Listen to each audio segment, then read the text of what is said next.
Bonjour à tous et bienvenue dans Les Gardiens du quotidien, votre rendez-vous de veille sécuritaire et de prévention.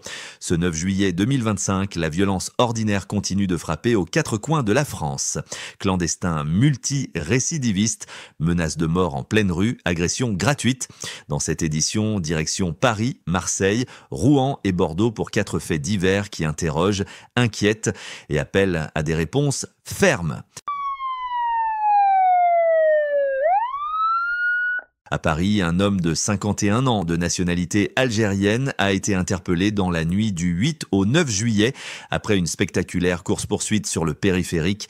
L'individu, en situation irrégulière, était sous le coup d'une obligation de quitter le territoire français. Un détail déjà inquiétant, d'autant qu'il est connu pour près de 40 faits, allant du vol au meurtre, refus d'obtempérer, mise en danger de la vie d'autrui, conduite sans permis et en état d'ivresse, véhicule volé.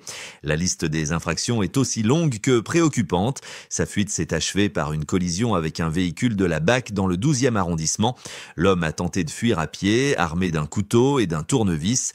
Il a été neutralisé puis placé en garde à vue. Selon une source policière, l'homme fait l'objet de 2 fiches administratives, dont une interdiction de retour sur le territoire. Une question demeure. Que faisait-il encore en liberté ? Marseille. Nouveau coup de chaud à la gare Saint-Charles, cette fois sans lame, mais avec des menaces glaçantes.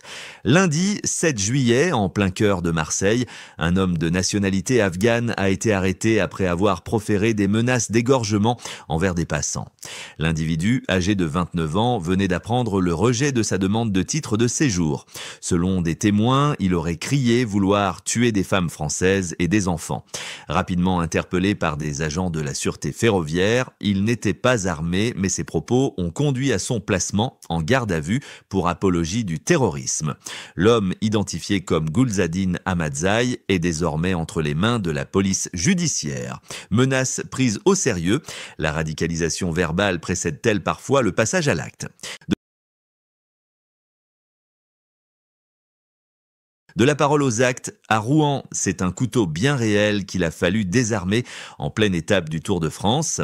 À Rouen, mardi 8 juillet, alors que les cyclistes approchèrent de la ligne d'arrivée de la 4e étape, un homme armé d'un couteau a semé la panique à proximité du parcours.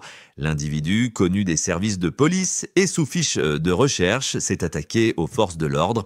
Un major de police a été blessé au couteau, mais son gilet pare-balles a probablement évité le pire. L'agresseur a été neutralisé d'une balle à la cuisse. L'intervention rapide des forces de l'ordre a permis d'éviter un drame potentiel au cœur d'un événement populaire. Enfin à Bordeaux, un geste du quotidien, demander une cigarette, a dégénéré en tentative d'homicide. Dans la nuit du 4 au 5 juillet, un jeune homme de 25 ans a été poignardé place de la Victoire à Bordeaux. En cause, il aurait refusé de donner une cigarette à un sans-abri de 35 ans.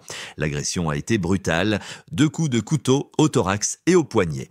La victime, hospitalisée, est heureusement hors de danger. Grâce à la vidéosurveillance, l'agresseur a été interpellé 2 jours plus tard. Une agression absurde, violente et symptomatique d'un climat d'insécurité toujours plus imprévisible. Des faits différents, des lieux différents, mais un même constat, l'insécurité explose, les profils violents se multiplient, souvent hors de tout contrôle administratif. C'est toute la société qui doit se poser les bonnes questions sur le rôle de l'État, la fermeté judiciaire et la protection des citoyens ordinaires. Face à cette réalité, la vigilance de chacun est essentielle. N'oubliez pas, la prévention commence par l'information. Merci à tous de nous avoir suivis. On se retrouve demain pour de nouvelles actualités. D'ici là, restez vigilants et surtout, n'hésitez pas à partager vos expériences ou vos conseils en commentaire.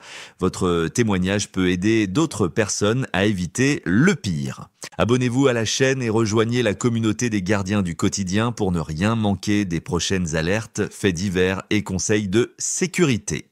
Parce que prévenir, c'est déjà agir.